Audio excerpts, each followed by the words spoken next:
Disappointed, but not surprised, is honestly the single shortest comment that encapsulates the quality of Strange World. It's heartbreaking that we went from meaningful themes and well written stories to this dumpster fire that is inconsistent, it is lazy, and it just aims to tick those relevancy check marks. It's something that's been a long time coming, and we all watched helplessly as we saw it creeping closer and closer. Core of Strange World, they are worthwhile ideas and themes, but they are so shrouded by layers and layers of horrific writing, inconsistencies, ham-fisted characters that made it almost physically painful to slog myself through the entirety of this movie. We are ushered into the movie alongside an expedition crew that set out to see what's on the other side of the mountain range surrounding their village. Jaeger, the traditional idea of a rugged father figure that wants to leave behind a legacy more than anything, even to a fault, even if it is at the expense of his wife and his son, Searcher. Get it? Because he searches for stuff. What? Early on in this expedition, the son comes across Pando, a plant that has electrical properties, and he is adamant that this plant is exactly what they need to take back to the village to improve the lives of the colony, and he insists that that is exactly what they should do. His father, obviously being stubborn, disagrees with this idea and breaks off from the team and heads alone into the expedition they initially planned on. It gives you a good idea of who these characters are. We jump 25 years in the future, and remember this because it will come back later. Searcher is all grown up and changed his name to Farmer because that's his new occupation, farming. See, that's why you don't name your kids after an occupation, because it changes very quickly and now it just sounds terrible. Farmer and his family soon discovers that there is something wrong with the crops. Pando is losing power rapidly, and because it is such an integral part of the society, they decide to go and investigate what is happening at the heart of Pando. Just before embarking on this essentially search and rescue mission, Farmer's son, Ethan, has some friends that come over to give him cards to a game. Primal Outpost, they so ironically called it. And as they explain it later on, the game's objective is to work in harmony with the environment instead of trying to control or kill everything. It's to work in symbiosis. This is one of the main themes of the movie, and it's a simple theme, which they managed to butcher once it required some actual creativity on their part, but I'll get to that. They go on the expedition to unravel why Pando is dying, and obviously things inevitably go wrong, and they crash land on this weird part of the planet. Here we come to the first main issue. One of my very tippy top biggest problems with Strange World is the sheer number of useless characters. And I do mean useless. I don't mean comic relief characters like a Disney princess animal sidekick. I mean characters that do nothing. They mean nothing. They are not funny. They barely have lines, if at all. They are just there for a scene and then vanish. They are solely forced into this movie just for them to say, oh, look at this diverse cast. Look at all the boxes we ticked. They have no purpose other than just being there for inclusion's sake. Just for them to magically reappear at the end as if to say, oh, we didn't forget about Nameless 1, 2, and 3. Throughout the movie, I got the feeling they wanted to make something that is as milk and toast as possible, actively trying to make something that is as inoffensive as possible, instead of writing real people in real life or death situations that will most likely go out of their way to step on toes and say what they think, regardless if others like it or not. This approach to writing characters and events, it just sours the entire movie to the point where they say things like, Wait, are you offended? I can't tell. We've got rights.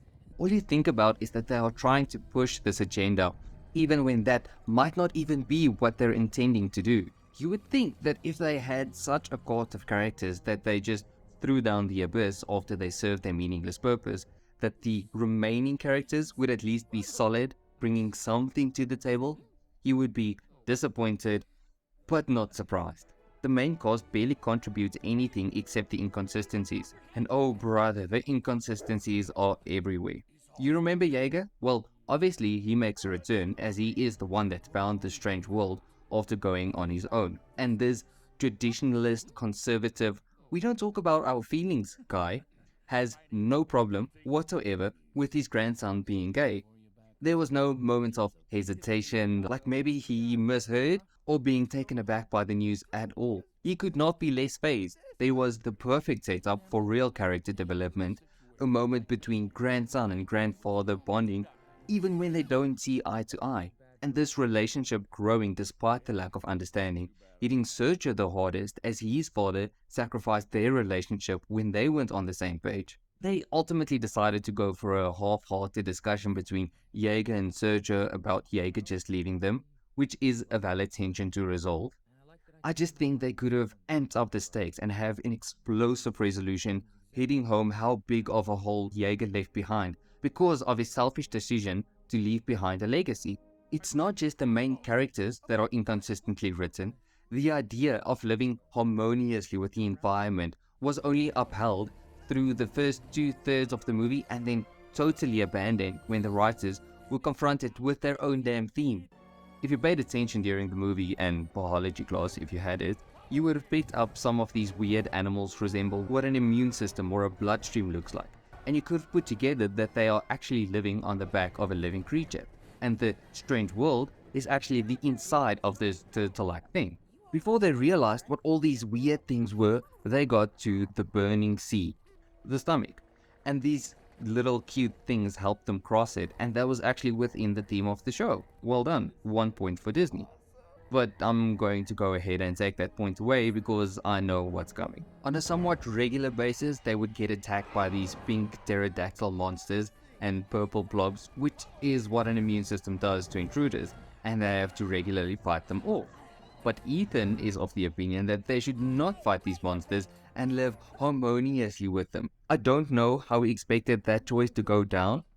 They just want everyone to stop fighting and have a well-structured debate while being torn apart. Ethan quickly changes his mind once we get to the twist, because this is a Disney movie, and Disney loves their twist. Either a twist villain or a plot twist or whatever, but they have to have one, and wouldn't you know it, Pando is actually an infection that is killing Mr. Turtle. But since Sergio and Ethan are the only ones that know this after they saw the other side of the mountain and got face to face with the creature, the rest are obviously not on board when they have this change of heart and want to help the immune system kill Pando. So they get locked up in one of these storage rooms. Earlier in the story, they met this amoeba thing they called Splat, and this is their idea of humor.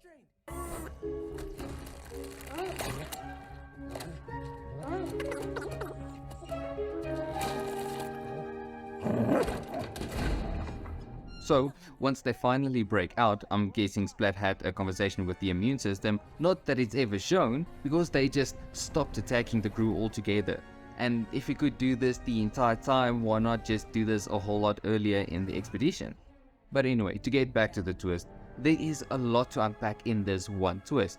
Firstly, I mentioned to keep in mind that 25-year time span since they started growing Pando. Well, yeah, it comes into play. Pando has been actively grown as crops for 25 years, and only now has the immune system decided to start attacking it, and that's why it's only losing power now? That makes so much sense, especially considering the size Pando grew to that it was left unchecked. But the moment they fly in on a tiny little ship, they get attacked immediately? The main idea of living harmoniously with your environment is just dumped. Suddenly Ethan is on extermination mode after advocating for not killing the entire movie, and I get that this infection is killing the creature they live on, but this is their own message they're pushing throughout the movie. The least they could do is to have a creative solution for dealing with Pando instead of the caveman solution they cooked up, which was to take pickaxes to the infection and let the immune system do the rest. If they actually had the right sort of pride in what they were doing, they could have written this a whole lot more creative than they did. I'm no Disney writer, but let's give this a shot. We pick up from the moment they learn that this is actually an infection. They do everything they can to save Tony the Turtle, but it doesn't help. It's a stage 3 infection and they see his heart beating slower and slower until it stops altogether and the light goes out. Everyone is silently contemplating how the living world they know will slowly die as they watch on, knowing they were the catalysts for the death of their own world. Oh, but sweet Ethan, the one that was the carrier of the theme, refuses to give up, and he sticks to his principles. He tries the only solution he can think of, using Pando and the electric properties it has like a defibrillator, using it as a jumpstart to get Tony back into the realm of the living. He gets his dad on board with his plan. They only have a few moments. They quickly use parts of the ship to build a contraption. They inject it straight into his heart, the green flashes of electrified lightning running through the branches of veins and arteries, and the heart jolts back to life, and they all breathe a sigh of relief. I think there was a better way to uphold the theme and be creative while doing it. But maybe you disagree with the story beats I laid out? Let me know what you think. There was a lot of potential, but this felt like a corporate deliverable more than a passion project where they actually had a story to tell. Even when the writing and direction is egregiously bad, the animators always do their best. I really feel that the animators put their heart and soul into everything they do. And it is such a shame that they spend time on projects that are the equivalent of stale, flavorless popcorn. Now I have to go watch an actual good movie like Shrek or Moana to get the bad taste left behind by this cursed Disney soullessly assembled via focus groups and tick boxes. P.S. If they ruin Moana with their live action buffoonery,